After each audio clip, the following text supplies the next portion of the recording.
In the United States, many of us have been unfortunate enough to remember the experience and aftermath of the Columbine High School massacre. I remember it well for being so young. I was just 12 years old in 1999, and I remember afterwards being scared to go to school, despite going to a very small private school in a good community. The world was shocked and saddened, and the even worse reality is that Columbine wasn't even close to the last school shooting we would have to see in our lifetime. Columbine is seen as a turning point to many. We've become so aware of violence in schools because of this incident, and it prompted many schools to hold school shooter drills and bomb threat drills. But 2 decades before Columbine, in 1979, the United States saw its first high-profile mass school shooting. And the reason? I just don't like Mondays. This is a brief history of Brenda Ann Spencer. As always, this episode of A Brief History contains graphic content that may not be suitable for all audiences.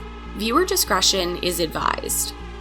Brenda Ann Spencer was born on April 3, 1962, in San Diego, California. According to Brenda herself, the girl suffered a traumatic childhood, and both friends and teachers described her as an introverted person who seemed almost sleepy most of the time. Brenda's parents separated when she was young, and she was relinquished to living with her father, Wallace Spencer, across the street from the Grover Cleveland Elementary School. Brenda's time living with Wallace was far from what anyone would consider a good or even okay lifestyle. The father-daughter pair lived in filth and poverty, even sleeping together on a single mattress on the floor of their California home. Later on in life, Brenda claimed that her father was a drunk and had spent much of her life abusing her both physically and sexually. Wallace Spencer has denied any claims of wrongdoing towards his daughter. Sometime during her childhood, Brenda allegedly got into a bicycle accident, where she injured her head. In later years, it was found that she had a brain injury to her temporal lobe, which had never been discovered, and may answer some questions regarding her behavior and her choices she made in life. When she turned 16 in early 1978, Brenda was referred to a school for problem students due to her frequent truancy and her suicidal ideations. In the summer of 1978, Brenda was arrested for the first time for shooting her BB gun at the Cleveland Elementary School across the street. Brenda blew out multiple windows of the school and was given a psychiatric evaluation after the incident, and it was recommended that she be admitted to a mental health facility to better manage her depression and her behaviors. Wallace Spencer refused to give permission for his daughter to get the help that she needed.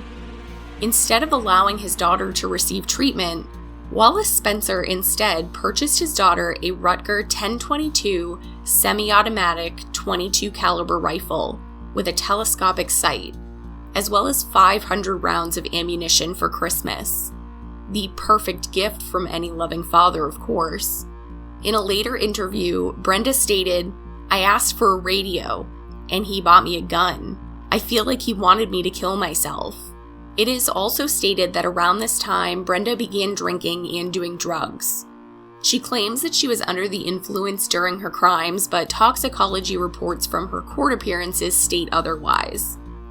On January 29, 1979, a Monday morning after she had received her rifle for Christmas, Brenda woke up and made a decision that would change her life, and the lives of the community around her for the worse. As children gathered outside the gates of Cleveland Elementary School, they were waiting for Principal Burton Ragg to open the gates and allow them inside the building for the start of the school day. Brenda, armed with a telescopic sight on her rifle, surrounded by beer cans and whiskey bottles, began shooting at the children across the street from her home from the window of her house.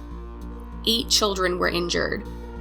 Principal Burton Ragg was shot and killed as he attempted to protect and help the children of his school. Custodian Mike Suchar was also shot and killed while protecting a student. The first responding police officer was shot in the neck as he arrived on scene, but he ultimately survived the incident. Brenda Spencer fired 30 rounds at the school in total.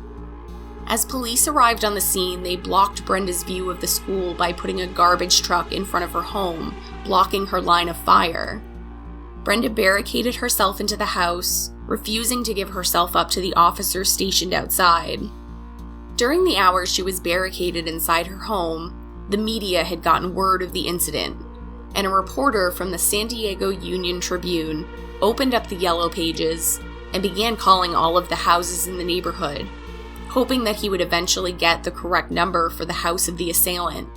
After trying random numbers for a while, the reporter eventually got a hold of Brenda Spencer, who immediately stated that she had shot at the school, the children, and the adults. It was on this call that Brenda made the statement that would shock the nation. When asked why she had done what she did, Brenda's response was a somber, "I just don't like Mondays.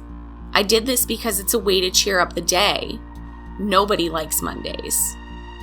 This famous statement would be cemented into pop culture history with the Boomtown Rats song, "I Don't Like Mondays." Brenda Spencer eventually surrendered herself after hours of police negotiation and seemingly agreed to leave the house under the promise of a meal from Burger King.